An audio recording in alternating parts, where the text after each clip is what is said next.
you go to hawaiicreative.org, then you'll see the article on the homepage. I just launched this site really quick, and I'm gonna see if we're going live. We're not live yet, so And I do have a 10 o'clock. So you have 10 o'clock. Okay, we'll keep it short. I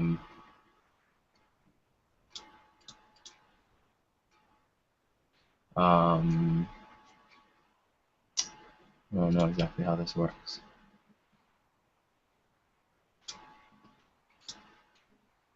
Okay. Go to hawaiicreative.org. Oh, it's live. Okay.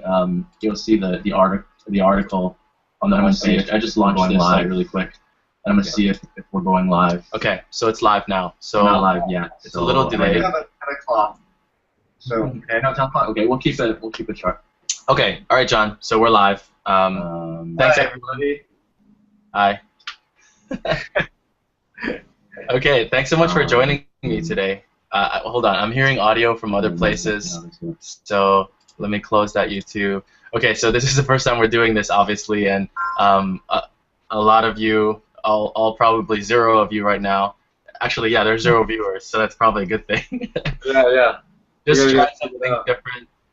This is a live Google Hangout, and I'm talking with Jon Yamasato, and the idea behind this, I was telling John, is I've been chatting with a lot of creatives and a lot of entrepreneurs in the last few weeks or so, just as the new year started, seeing what people are doing, seeing how I can support them, and I've been learning so much from just talking with other people and sharing ideas and seeing how I can help. So I decided, why don't we just record that? I know there are a lot of professionals, a lot of other creatives that they do like a weekly hangout and they just invite their friends from around the world to talk story about the industry or about anything that's going on, any creative ideas, just as a way to build influence, create content. And the cool thing about Google Hangout is it goes directly to my YouTube live, and I'm assuming that it'll record somewhere, I hope. So so we'll see.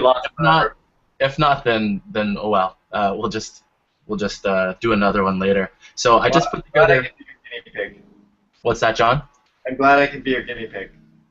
Right, and thanks for going out on the limb with me.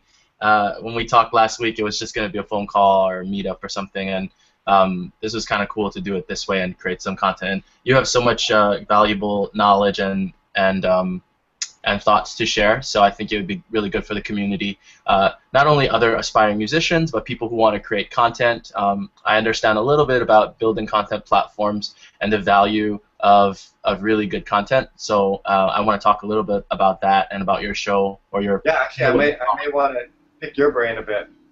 Absolutely, and this is what that's for. I'm going to add my input.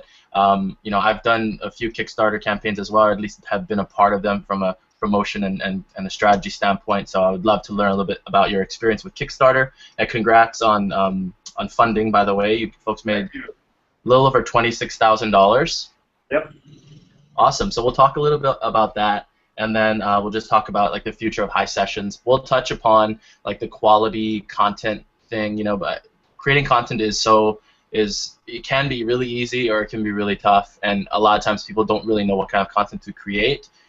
This podcast or videocast or whatever you want to call it is a good example of how you can keep something really lean but still provide a lot of value. I don't plan to do any production on this. I took maybe like 15 minutes to plan and 10 minutes to set up this account this morning, and this is it. So let's do this. So John, tell me a little about your background, your start. I know that I don't know if a lot of people know. I'm sure they do, but you're a musician, and I'm a huge fan of Pure Heart and all the music that you folks have done. And tell me a little bit about your start into music, and then we'll segue that into how High Sessions got started and all that stuff. Okay, yeah, they're somewhat related. I mean, yeah, I started playing music in high school, just for fun, and at the time, started Pure Heart Band. That was my first band, and that was I think in '94 we started, and played, just played gigs around town, a few years and all that stuff. And then '98 we released our album, did well, and yeah, just became something that I got into, and stayed in the music business through then in different forms. I mean, the band broke up in the year 2000. I started doing music production, and then transitioned from production to touring uh, background musician. So I would be background for guys and travel with them to different parts of the world and play music and things like that. And then um, as things started, as I was getting a little older, I found that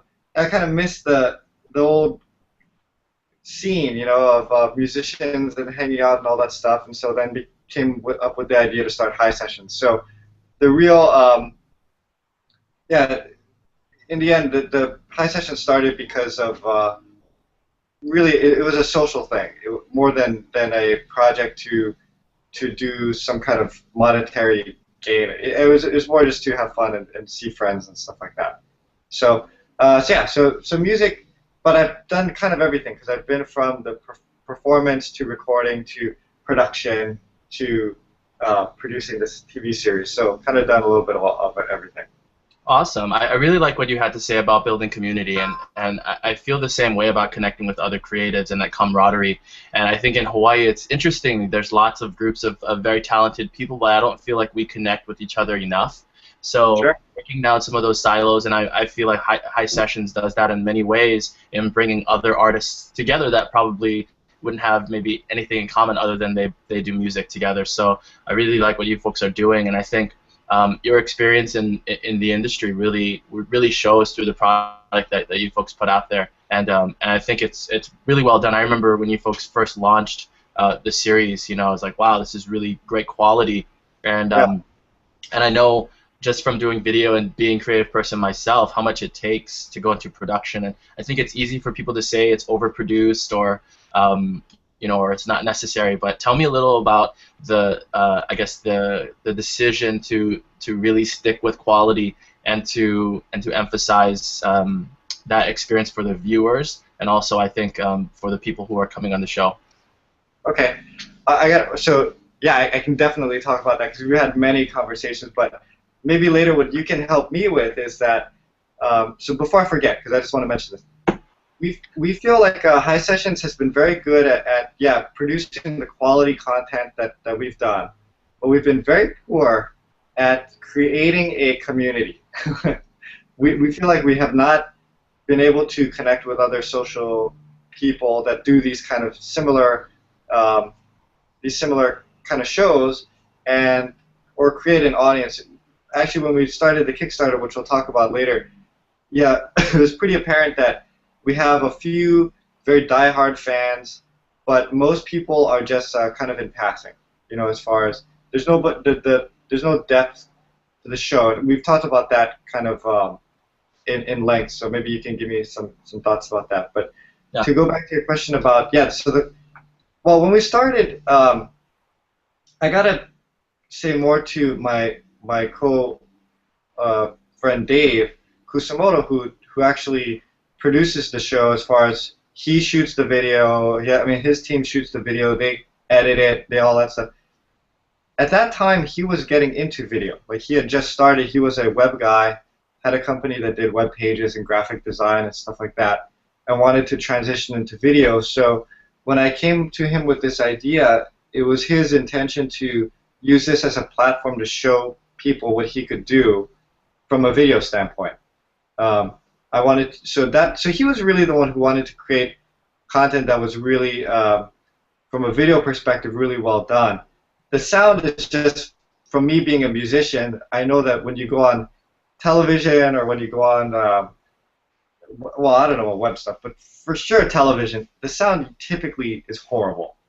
You got TV guys mixing the thing in the background, it sounds bad, and so I just wanted to make sure that the artists were comfortable and felt like what they were recording sounded good.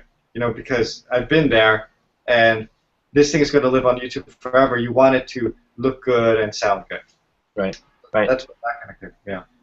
Awesome. I really like what you said about audio and having some experience in live streaming, especially for the web, and definitely in television. I think the marriage of Dave's content creation, sort of innovative skills along with your quality, the angle of quality that you bring to it, I think shows. And and definitely on the web as well. And especially with YouTube. I mean, I know that you can upload like 4K video now, and shoot Right. that stuff with GoPros and audio. From what I've heard, and I think people have different thoughts about this, is it's 70% of everything that you see.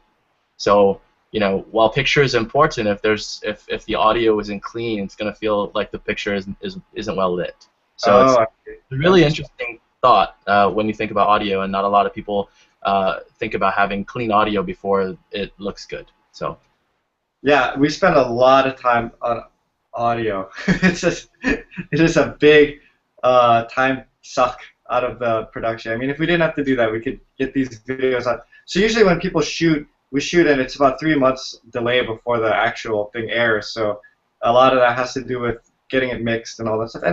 And also, but I mean, we've said this before. I mean, most of our crew is volunteer, although now with the funding from Kickstarter and stuff, I will be able to pay them. But that's part of it too. Most people have other jobs and they're doing this kind of on the side, so that's what takes some time too.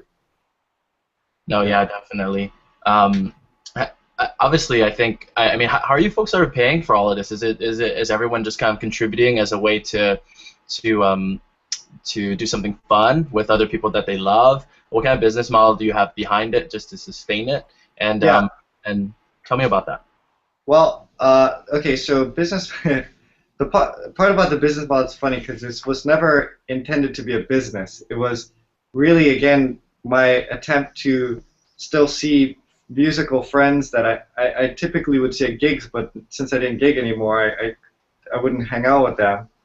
And so, yeah, in the beginning, the idea was we're just going to do one thing a month, and it would just be a day to hang out, and we would just, so I spent a few dollars on, the carpet and some chairs, and Dave was buying the equipment for his company anyway to do lighting and the video and whatnot, and then everything really kicked into high overdrive when the TV started, because then we needed um, ongoing content.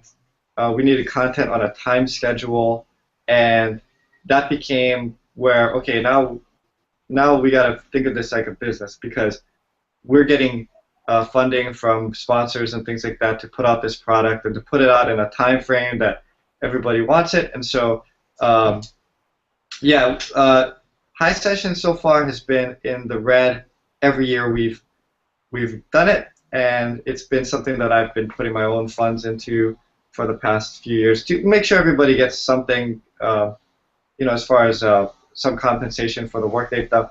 We don't have a ton of overhead. I mean, we do have like, wait, hold on. What just happened? I don't know. I don't know. Okay, You're back. Sorry. no worries. But yeah, we don't have a ton of overhead as far as, we buy things like data storage, and Dave has put in money to buy new equipment, but he uses that equipment for other things as well. So, but really, our biggest overhead is if we were to pay the people for that work that they're doing, Right. because it's a lot of work, Yeah.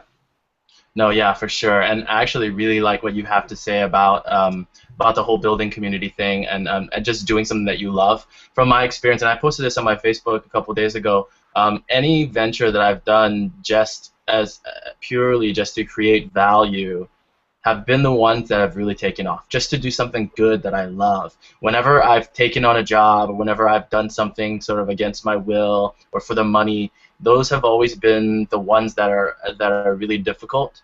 And Yeah.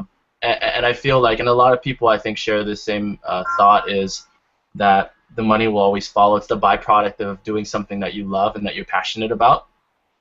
And it's really not the number one compensation when it comes to doing something really really engaging and really creative, and Yeah. it's just not going to last. So you have to make sure that you love it first and foremost, Right. in order to know that it's going to keep up. So I think that's hands Uh, down. if you look at the makeup of our crew, it's funny because like our it's Dave who's into video and he likes shooting video, and then you have guys like Vance and Lance who are our sound guys. Vance was my friend who used to work with me at the recording studio, and well, we were friends before, but then one day he called me and he's like, "Hey, I want to learn how to do sound engineering." So I said, "Oh, okay, come down to the recording studio and you can play with all the equipment all you want." And he then became our sound engineer at the recording studio, and then so now I call him and I go, "Hey, I got this idea for a TV show," and he's just like, "Oh, great! It's the ability for me to kind of get into this again and get into sound." So he's doing all the sound stuff. And then the way Lance came on board is I just sent a Facebook status update saying, "Hey, anybody want to hang out and shoot music?" And he's like, "Oh, okay, I never met him before." And I'm like, "Okay, here's the house address. Show up at this day." And he showed up, and he just kept showing up. But they're all like real big fans of music. So when we shoot Kelly Reichel or whatever, and he shows up, everyone's just tickled pink that they get to hang out and hear free Kelly Reichel music. So it doesn't feel like we're working. Right. But yeah, when it's just a lot of fun, and so that's one of the benefits of this show, and that's why we try to keep it going, No, yeah, absolutely, and I know that it's definitely not about money, but there really is no reason on why you can't find a way to sustain doing what you love, and I really agree with that, and I feel like that's one of the big things that I'm really working on trying to do in my daily efforts, whether it's at the agency or whether it's with people that I mentor, is to try and find a business angle to doing what you love, and to at least think about how to sustain it. Definitely not leading with money, leading with the passion, and then finding a way to continue it. So I think it's really cool, and there's lots of built-in markets that I see with Dave, buying equipment anyway, and a way to practice and sort of build a portfolio for his video skills. And it's a win-win because you can bring that talent together. You have all the contacts from being in the music industry, and you have that background with sort of the recording, the media side of things. So I think it's perfect. It's such a perfect marriage, and I can't wait to see where it goes next. Tell me a little bit about YouTube and about your decision to go to YouTube or even to television. First of all, tell me about YouTube and the channel, how much it's grown, what kind of viewership you have, and maybe a couple of key takeaways from that, and then we'll talk about television. Okay, so YouTube, the reason why we decided to go through YouTube, because we thought about Vimeo and some of the other platforms, but YouTube is just kind of it's the most popular platform right now, so we thought that would be our best bet to get exposure. And at first the idea was to do a web page and then use the web page to monetize ads. Right. But then if you drive people to your web page and not to YouTube, then you don't get the hits on YouTube, which we were trying to establish to then go to television and get get leverage in that sense. So it was a very long process of how do we get this out. So we decided to do the YouTube and started off. I remember when videos would get 100 hits and I'm like, woo, 100 hits, right.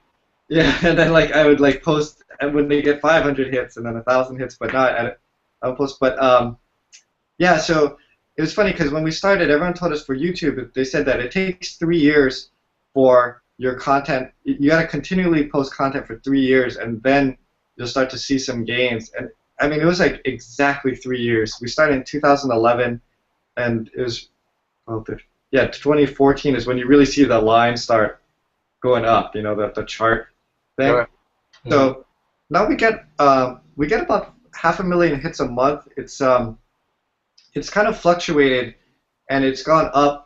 At one time we were getting about 1 million hits a month for a while, but it's come back down, and it kind of depends on the content. But yeah, we've been having a hard time getting past that 500,000 hits a month to the next level, although they're not going to complain about that kind of hits. Right. And so yeah, okay, so YouTube was the platform, and actually the idea was never to do television. It was just our friend Peter. He liked the show, and he said, "Hey, I want to go talk to some TV stations about your show." So we said, "Oh, okay." And then so he went to K5 and they saw the footage and they liked it, so they called us in for a meeting. We sat down with them. I had no idea what we were gonna do, and they said, well, oh, Hot Hawaiian Nights doesn't air, certain nights, so why don't you guys kind of be a fill-in for the Hot Hawaiian Nights? So we said, oh, okay, So we put the TV show together as a pilot. That was in 2012, I think. Mm-hmm. And then 2013 we got picked up as a series. They ordered, I think we did 21 episodes that year, 23 episodes that year, and then 2014 we did 21 episodes or something like that. Mm-hmm. And interestingly, TV did not help YouTube at all. Interesting. It's a completely different audience, the audience that watches TV and the audience that watches YouTube, because we would try to get people from TV to go to YouTube, and we would see no change. And I don't know if it's just, maybe it did help, but it's just that we were getting so many hits on YouTube, it's such a small amount that you can't tell. But yeah, I don't think TV made a difference. Right. Do you think Oh. that, just really quick on that, you said that you did some calls to action. What did you do to try and engage that audience? Well, we would say things like, please visit us at our website, highsessions.com, and we have more interviews there, more content. You're not going to see all the content on TV, so if you want to see more of this artist, you got to go to the YouTube page. And yeah, we didn't really see any kind of upticks after the TV shows aired. It was just kind of just the same.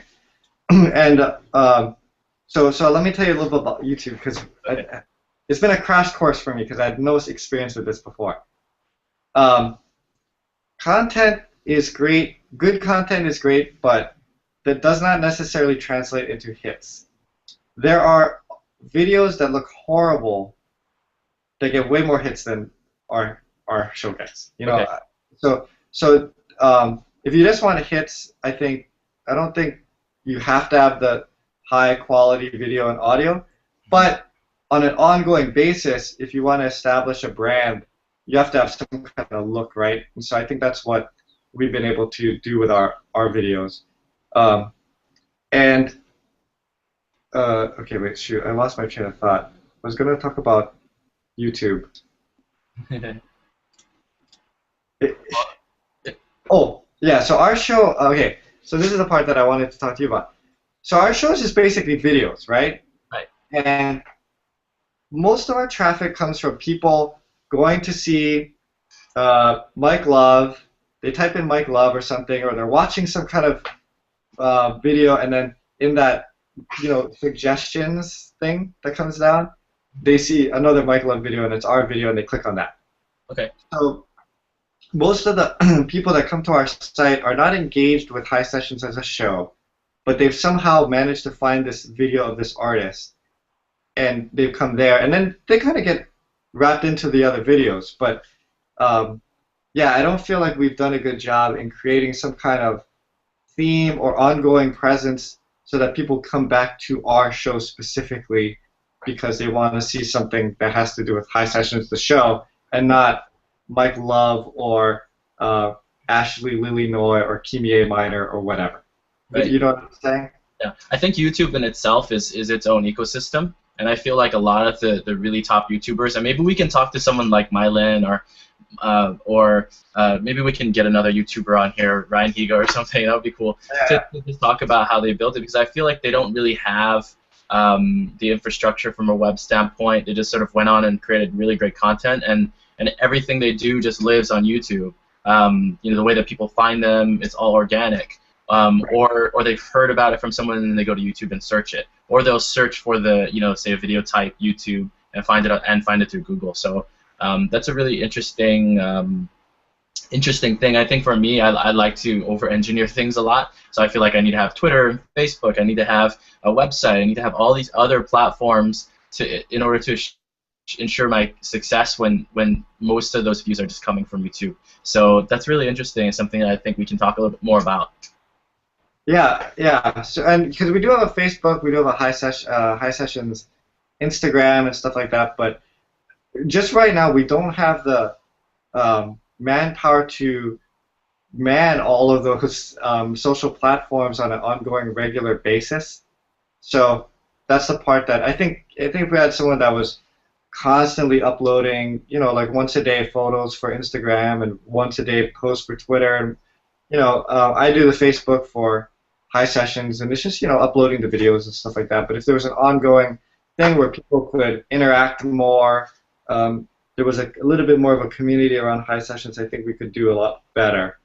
It's just we just haven't had the time, which is part of the reason why we did the Kickstarter to get off TV so we could have more time to do content um, content for the fans and stuff like that. Or absolutely. So does that mean that you folks will no longer be on television?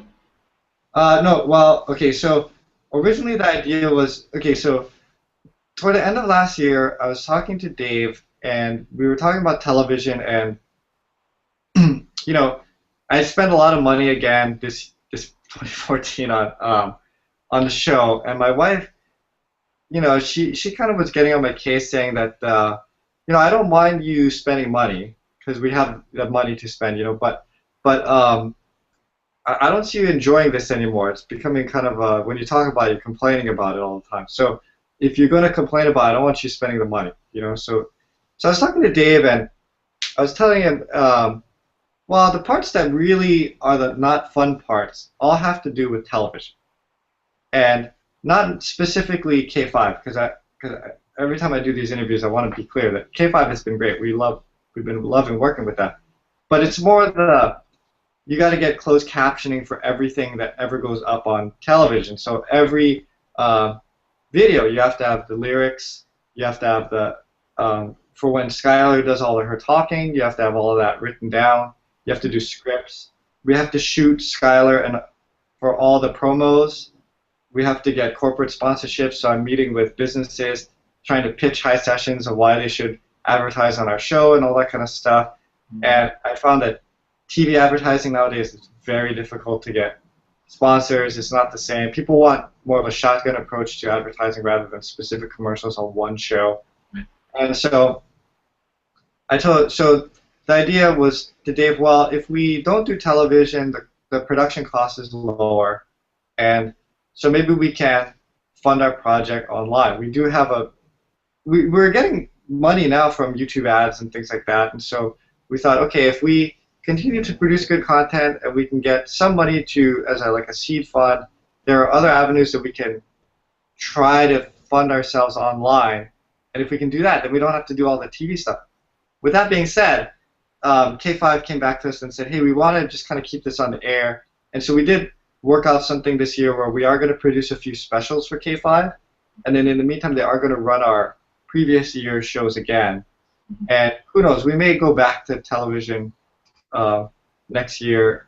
Because I think now that we have some content that we're going to have cached, then maybe it'll be easier to package that and do it to TV. It was just the grind just caught up to us, and it was just too much, No, absolutely. I think you had a couple of really great points. And one of the things I've been really a little better at recognizing these days is when something is no longer fun, it's time to pivot or it's time to do something different.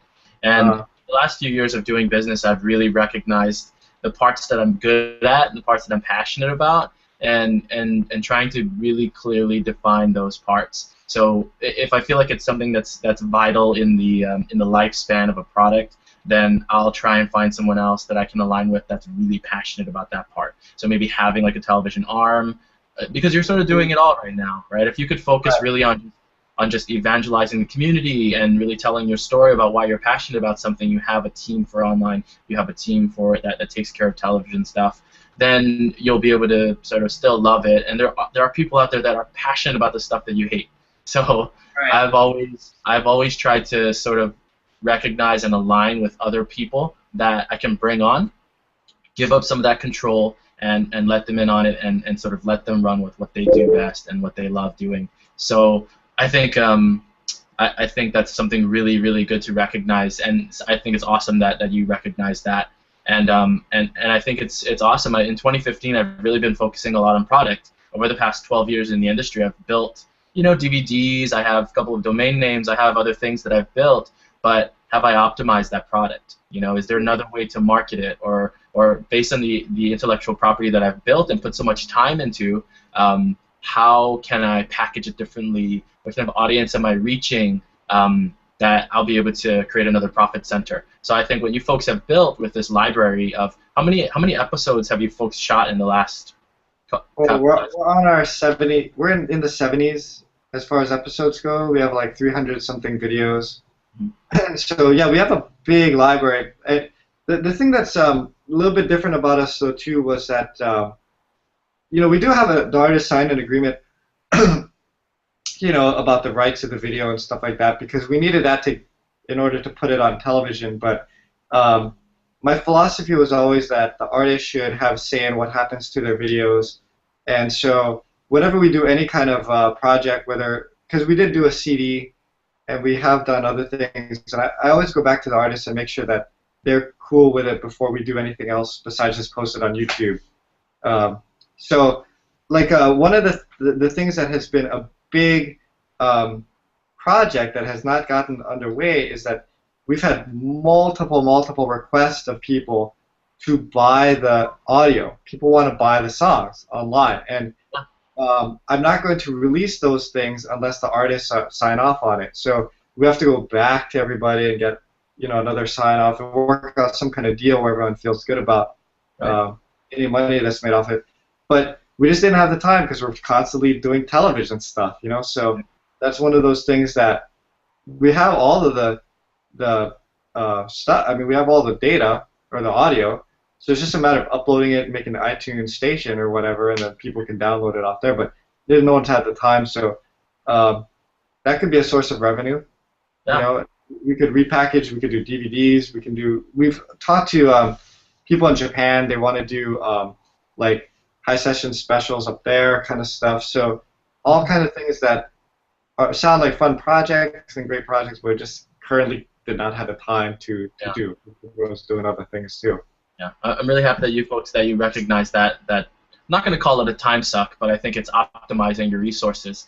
And I think it would be awesome. I feel like Glee does that really well. They take existing musicians who have already built an audience, and they sort of repurpose it. And then I know all the time I go onto iTunes, Glee songs are like at the top of the list. So I think you could easily do some downloadables, and I think it's a great way. This is a great platform for musicians to promote.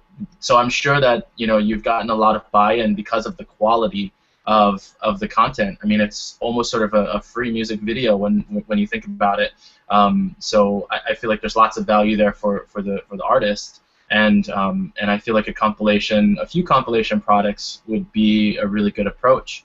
Obviously there's rights and there's the business part of it that I think sometimes is the toughest, especially when I think a lot of these artists and musicians have other agreements, to the rights and all that stuff. So. Well, I mean, and it's like you just have to be aware of the artist because, like, for example, we did one compilation CD, and one of the artists we wanted on there was Yoza, and because she had come in and shot a video, so we were going to remix her song and put it on the CD, but she hadn't released her CD yet. So she said, "Oh, can you wait until I release my CD? Because those songs are going to be on my CD, so I'd rather come out on my CD first, and then we can do it." So you just kind of gotta, oh yeah, duh. Like, you don't think about those kind of things, but when you talk to the artist, most of them are really cool about it.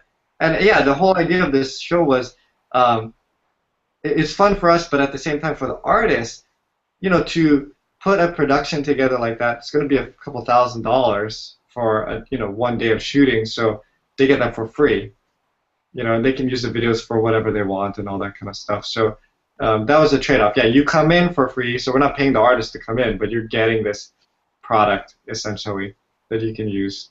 Yeah.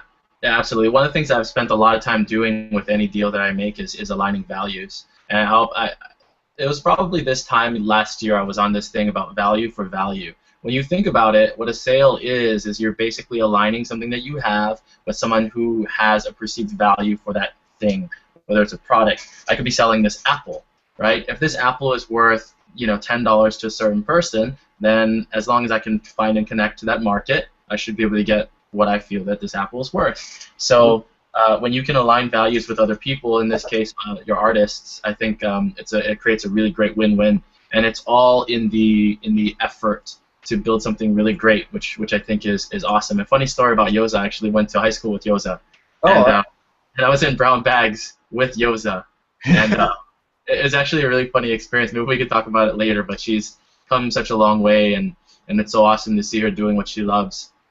And you folks just shot something with her, right?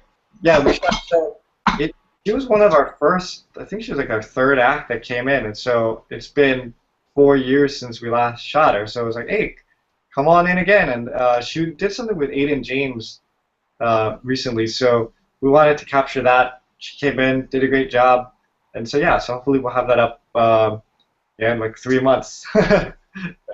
The usual. So when you guys shoot, just to go back, I've done a little bit of television also, and I know that from a production standpoint, it helps to have, obviously, pre-production is the most important part, being well planned. How many episodes do you folks film in one day? Are you banging out like 10 episodes to keep the cost down and just max Okay. a day? We do 2 episodes in one shoot, and we only shoot once a month because that's really that's the extent of time that I have, to do shoots. So like we do a 10 o'clock shoot and a 12:30 shoot, and each shoot's about 2 hours. So so like for example we just shot last Friday, and it was Stephen Inglis and then Yoza. So Stephen Inglis was from 10 to 12. We take a half an hour lunch break, and Yoza's from 12:30 to 2 or something like that. Yeah. So it's a full day. I mean, we're there from 8:30 in the morning till 3:30 in the afternoon shooting, and that's our current production schedule. And again, we kept that schedule throughout the TV because that created enough content for television, but it was all of the, well, now we got to shoot Skylar introducing all the artists, and now they want the 15-second promos, and they want promos for every artist, and they want this, So it just became, well, and then like our sponsor was Ko'olau Ballrooms, and part of the deal with Ko'olau was that they were going to sponsor the show. We were going to shoot there, but also we're going to produce 2 commercials for them. So now we got to go shoot commercials, do the edits for that, all that kind of stuff. Right. So then it just becomes a lot of work. Yeah, I think it's good, and I think it's something that not a lot of people think about thoroughly. All of the promos and stuff. When you're adopting a new platform, I think difference of demographics, starting off in YouTube and then going to a TV audience, and the difference in response. And while I think TV is really great, I feel like one thing that social media does really well is integrate with those other platforms. And I think that's always been one of my efforts is doing social media professionally is to figure out, not using social media as a primary platform, but using it to support and amplify what you're doing on other platforms. Because if something is working really well, how do we optimize it? How do we expand it? And what makes sense? So I feel like your experience with television will continue to feed some of what you folks are doing in the future. And I think taking it to Japan maybe and even having them pay you to syndicate content would be a really good approach to staying on television, building other audiences. Because I know that Japanese people love Hawaiian music. Yeah. And, yeah, I mean, we've had so many near hits. Like we were in talks with Outrigger to put the content into the hotel rooms. Right. Yep. But that didn't work. And we have this Japan thing. The Japan thing actually is something that's real. They have this, I forgot what they called it, but there was some kind of festival that runs through July. And so it's like they have all these theaters that just show random, films from around the world and TV shows and things like that. And so they wanted to use some of our content to fill those spots. And they do 5-minute TV shows in Japan on Fridays or something like that. So they were like, we could do just one video and then like introduction or something like that. So they had all these ideas. They're really into the hula up there, so they wanted us to create hula content, right. Which is something that's very interesting. But just again, time is the biggest factor for us. Yeah. Exactly, which is why we need to be so cautious about how we use it. Yeah. Cool. And even Kickstarter, we had the Kickstarter idea a long time ago, and just no one had the time to put it together. Because Kickstarter, I mean, yeah, you raise money and stuff like that, but it's work too, because you gotta think of the prizes, you gotta go get the prizes. Then once you make your goal, you have to then distribute all these prizes, and some of them are scheduling and all that kind of stuff. So it's yeah, it's work. Definitely. I know a lot of what I had to deal with is overcoming asking for money. And it's funny because I think back to why I never crowdfunded some of my projects, and I think it comes down to me feeling worthy of other people's help. So I've overcome that, recently, or since then. Were there any struggles in sort of when do we go onto Kickstarter, overcoming any of those blocks, asking for help, and having the community pitch in to build something that obviously they love.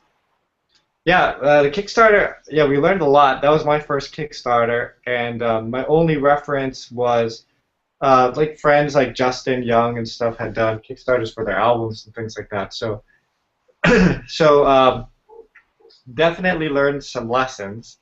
Um, we started with this $26,000 number because we thought, we'll be kind of, we won't make it a round number, we'll make it a kind of an odd number. So that's where the 26 came in. But then you don't even think about things like, hey, if you add up all our prizes, don't add up to 26 grand. So even if we sell everything out, we still not gonna make it, kind of thing. Right. So that's one thing that I would have done differently this time around is that we didn't have a ton of high-end products for people to buy, Right. and then we found that the cheapy stuff. See, when you're doing a CD, you get a lot of small donations because people will buy the early digital download or the CD itself. They'll pre-order it. Mm-hmm. So there's like thousands and thousands of $10 or $15 donations, but not a lot of big ones. Ours was mostly super fans who wanted to just help the show, but yeah, they donated larger. They wanted bigger prizes, like they wanted a concert with an artist of their choice, or stuff like that. Right. And when we looked at all that, it didn't add up to 26 grand. So we're like, oh man, we're not gonna make it. I didn't think we were gonna make it, kind of thing. So. But you guys did, and you actually funded before the deadline, which is cool. And there are so many great examples of Kickstarter. We should have another show talking to just maybe 4 or 5 Kickstarter successful Kickstarter funders. And in Hawaii, there have actually been several really big ones. So I think that's a separate one. But I think paying attention to your margins, Kickstarter, when you think about it, it's really no different than a business, right? You have a perk, and you have people that are sort of paying for that perk, and how much do the perks cost you, and how much is it going to cost you to distribute that perk? Not a lot of people think about fulfillment. So I think that's really great, and maybe we can talk again to get into the nitty-gritty of Kickstarter details, because I know that there's an entire analytics dashboard that shows where your funds are coming from, and I've seen some really interesting statistics on how getting as a staff featured can do so much to make or break an idea. And this sort of takes me back to when at my time at the Greenhouse Innovation Hubs, the co-working space and creative incubator that I had in Kaka'ako back in 2012. And it really sort of pained me, and this is one of the reasons why I'm doing something like Hawaii Creative as a way to just build Hawaii's creative infrastructure and build the industry up. So many people would come into the doors looking for resources, looking for insight on how they can start their business. So as an entrepreneur, it really pains me to see, actually it makes me proud first and foremost, for people to come into the door and say, I have this really great idea and I want to launch it. And the thing that pains me is a lot of times 90% of those ideas never get built. They never see the day of light because there's a money issue. There is they don't know where to go. They don't know how to fund it. And in the first conversation, a lot of times I have to ask, like, okay, well, what's your budget to make this thing happen? And a lot of times it sort of dies. So I've been playing with, and I put something out there on Facebook a few weeks ago talking about how I had a really huge breakthrough about this concept of creative capital. I've been watching a lot of The Prophet and Marcus Lemonis and what he does for businesses to fix failing businesses and save jobs. And what he does is he has the capital to invest. The capital that he uses then goes towards services like creative and branding and business development. And he brings a lot of experience to whatever these businesses are. So I felt like I feel like in some way I can do the same thing by offering almost like these creative microloans to entrepreneurs that I feel have a really great plan, who are passionate about it, who have a solid product, and can prove to me that they have what it takes to really get this thing off the ground, and invest our own resources, agency resources, into building them an identity, many times developing their first MVP, their minimum viable product, and then giving them the boost that they need and the approach from a business standpoint to make this thing profitable, to make sure that we get our money back in the end, to make sure that first and foremost they're successful. So we're toying with that idea of creative capital, and I think I feel like I really want to see that portion of Hawaii's entrepreneurs really improve from a business standpoint. Because I know culturally we have some difficulties in just sort of tooting our own horns and all that stuff. So I feel like it's a great opportunity to break out and inspire others with that. And we'll talk a little bit about the Kickstarter.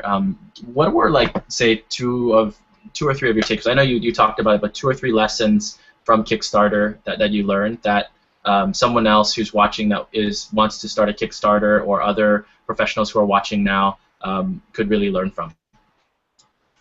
Well, I guess a couple of takeaways is you never know who's watching until you do it, because to be honest, a large portion of those funds of the $26,000 came from just a few people.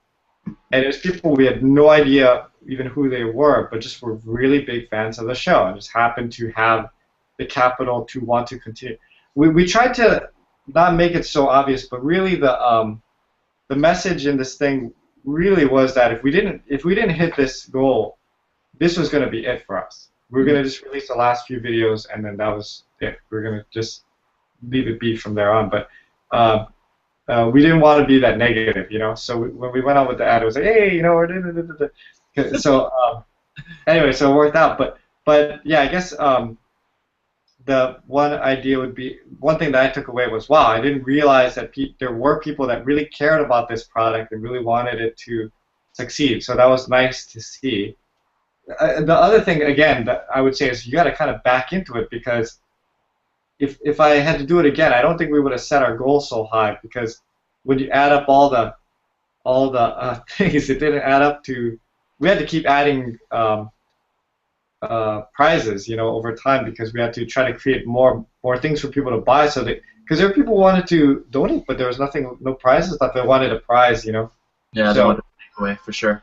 Yeah, they wanted something, so we kind of had to create things over the time of the Kickstarter. And doing media helps a lot.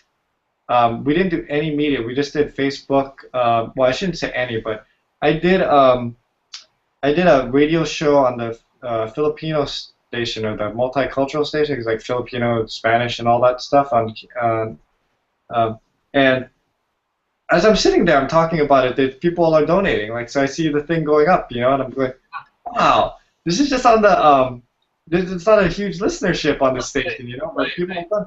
So just imagine if we went on the news and we went on the whatever, like, shicks. But it was too late already. We were toward the end of our run, and it was too late to try to, do whatever. So, yeah, I would say, man, if you can get media coverage, that helps a ton on the Kickstarter. But didn't think it would make a difference when we started, so we never did have that in our plan. Right. Yeah, and what I'm hearing, that sort of the recurring theme here is just asking for help, is asking people and just putting it out there. I think if you never ask for help, the answer is always no. So I think the funny part is, and I got to give Skylar Kamaka credit, is that I knew that I would not have time to run this thing. There's no way that I was going to be able to run a Kickstarter while working and have my kids and then producing this show and then doing gigs and all that kind of stuff. So Skylar was the one who came up and said, I'll take this over. I'll make it happen, and she did. So having someone who's can put in the time and make it happen is very important too. Absolutely, absolutely. Well, John, I know that you have a 10 o'clock, so we're gonna keep this. We're gonna cut it off here and wrap up. But I really appreciate your time and sharing your experiences, and any way that I can help to build community or give you folks some insight on how to engage a little further. Off the top of my head, just to provide some value to the people out there, I will probably think about creating a membership site, doing live streaming. Well, what do you think about? Because we're going to think about later on this year doing Patreon. What's that? Patreon is like a subscription donation program. Okay. So like if you wanted to support the show, you can donate 50 cents per video we upload, and it just automatically just hooks you up. But you're talking about a membership where you get special deals kind of thing? Well, I think building a membership to create some revenue, some recurring revenue for you folks. So if you're going to continue to produce content, right? Right. Let's say you're gonna shoot it. Let's say you're gonna do one a week, right? What you could do is you could set up a camera and you could live switch it live and live stream it directly to your members, right? Another way that you could do is you could give maybe early access download to some of the newer content before the public gets to see it. And you could also give them discounts on different products that you folks have. You could offer interactive chats with some of the members, and the way that you would pay for it is basically you would charge a subscription. So let's just say it's $10 a month, right? So we'll do $10 a month times, let's say you have 1,000 members, and I feel like you could probably get 1,000 members if you provide live streaming access. I would pay $10 a month to see this stuff live. So if you do $10 times 1,000, that's $10,000. Right. Month. If you times that by 12, you're looking at 120K just by doing what you folks are already doing and having the business mechanism in there for people to just donate or to subscribe to. It's recurring income. It allows you folks to do what you love. It gives you a little bit of a platform to engage the community in conversation. It keeps them coming back. It locks them in because there's a fee that they're paying. And if you continue to provide the value, they'll continue to provide the membership, basically. I mean, if let's say you had 10,000 people worldwide times $10 a month, that's $100,000 a month. So I think those kinds of, I'm really on this membership, subscription, recurring revenue. Yeah, and that's what the patron thing was that I was so excited about. Right. But I like this idea because we could definitely live stream the shoots, and I think people would be into that. Mm-hmm. No, absolutely, and I think that it's something that's sort of a no-brainer, and I'm going to be doing it on a few of my other projects just to build community. I feel like there are people that are willing to just support, even just for the value that you bring to Hawaii as a state and the exposure that you have. There are also a lot of resources out there from a creative standpoint or from a funding standpoint in the government that, I mean, from a tourism standpoint, you're really putting Hawaii on the map. So I think that's another opportunity to fund. I think one thing, looking out for these third-party merchants, they do have a really great, like Eventbrite's a good example. While ticket downloads and all that stuff, it's down pat. There are a lot of fees that they do take out of it. You could really easily facilitate the subscription process through a simple membership site and some simple form processing, payment processing, without taking out too many fees. So that's something I'd be happy to help you with. But that's sort of what you said. And we can talk about it further as we go. Okay, very good, man. Great job. You're having me on. Yeah, for sure, and thanks for being our first guest. It's 9:51 right now, and so we're a little early, but I think it's a good time to stop this. Hopefully it recorded. If not, then I think the one viewer that we have out there, which might even be me, got something out of it. I'll probably be doing this once a week or maybe even more sporadically as I get inspired, and we'll go from there. And thanks so much, Jon. How can people reach out to you? How can people connect with what you're doing? Oh, just visit highsessions.com.